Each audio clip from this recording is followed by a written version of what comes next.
پنجشیر هغه ولایت چې په تیر کې له اوسېدونکو او نوم څخه په څرګند ډول سیاسي استفاده کېدله، خو اوس پکې هغه ټولې پولې چې د سیاسي موخو لپاره جوړې شوې وي له منځه تللي، او دې ولایت کې اسلامي امارت ډېری ځوانان پوځي لیکو ته جذب کړي او دا لړۍ لا هم روانه ده. ځایي مسؤلین وایي دا ګام یې د یووالي او د امنیت لا ټینګښت په موخه اخیستی دی. د پنجشیر د والي پر وینا د دې لپاره چې پردۍ دسیسې له منځه یوسي، د اسلامي امارت د مشر په ځانګړي حکم یاد ولایت کې ډېری ځوانان د اردو لیکو ته جذب شوي دي. وایي لا تر اوسه پنجشیر کې کوم امنیتي خنډ نه دی رامنځته شوی او زیاتوي چې د ولسونو او دولت ترمنځ هغه واټنونه چې وړاندې رامنځته شوي وو د په قول له منځه تللي او هیڅ چاته اجازه نه ورکوي ترڅو د ملت او دولت ترمنځ خنډونه رامنځته کړي.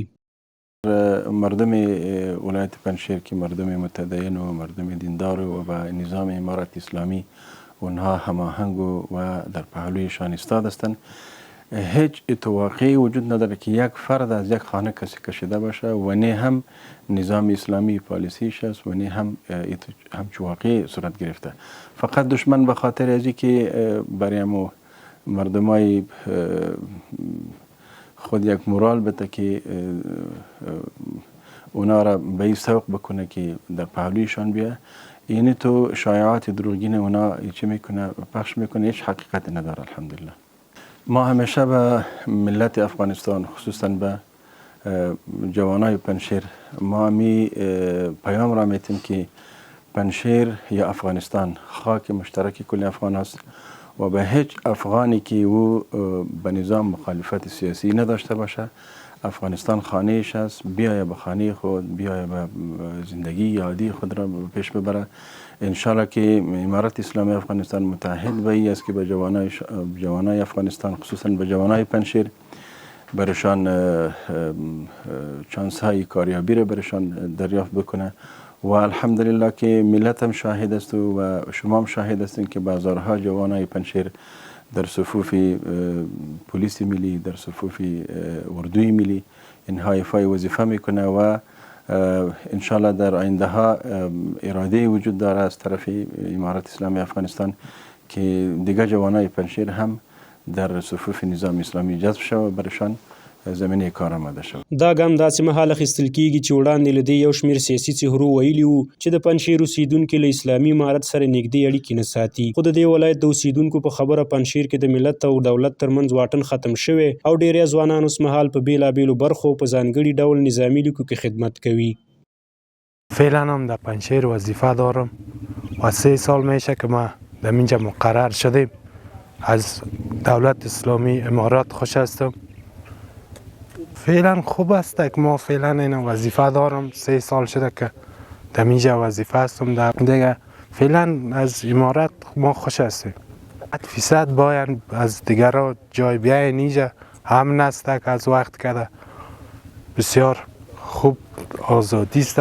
از وقت کده وقت جای رفتن نمیتونستی بسیار و مشکل بوده که حال فعلا بسیار چیست که آزادی است، هیچ کدام مشکل نیست که به حساب که با چی اهمیت که باشه که سخت گیری باشه.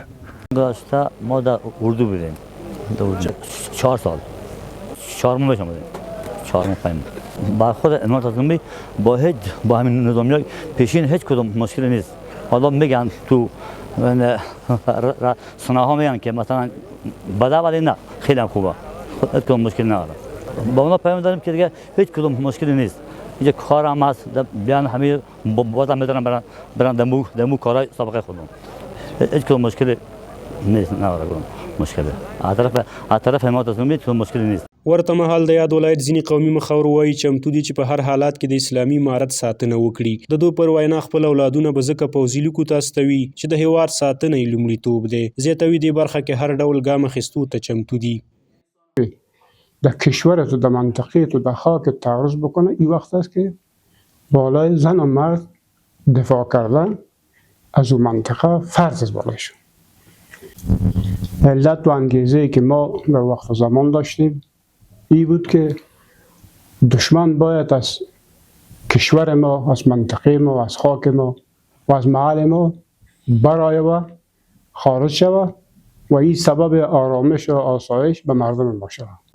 مردم افغانستان اکثریت الحمدلله مسلمان است. 99% اسلام است در افغانستان و کسی که اسلام از نظام اسلامی میخواه و از نظام اسلامی انشالله رضایت هم داره و به خاطر اینمی الهی کلمت الله بود که اینمی 40 سال جنگا، مهاجرت ها، شهادت، معلول مردم به خاطر اینمی نظام اسلامی بود. خب به هر سیستمی که از مردم از نظام رضایت داره، نظام در خدمت مردم است، ادارات مالی در خدمت مردم است. اگر مشکلی که در توانشان باشه انشالله که مردم مراجعه کنن، مشکل مردم حل میشه. مردم از ادارات مالیشون هم رضایت دارن، از نظام هم رضایت دارن. خب ما به صفت یک بزرگ قوم یا یک متنفس در قدم اول میخواهیم که تماما جوانان، هیچ کس نمیخواد که در یک جا جنگ خودش یک تباهی و بربادی داره. خود جنگ است دیگه. ما نمیخواهیم که خدای ناخواسته یک آشوب برپا شود، یک نارامی به مردم، به حکومت، به ملت برپا شود. د یادونې وړ ده چې په دې وروستیو کې د پنجشیر ډیری اوسیدونکو د اسلامي امارت څخه خپل ملاتړ څرګند کړی او ولایتي مسؤلین وایي د ولس باور ساتنې لپاره به هڅه وکړي ترڅو لا ډیر نور ځوانان هم د اردو لیکو کې جذب کړي.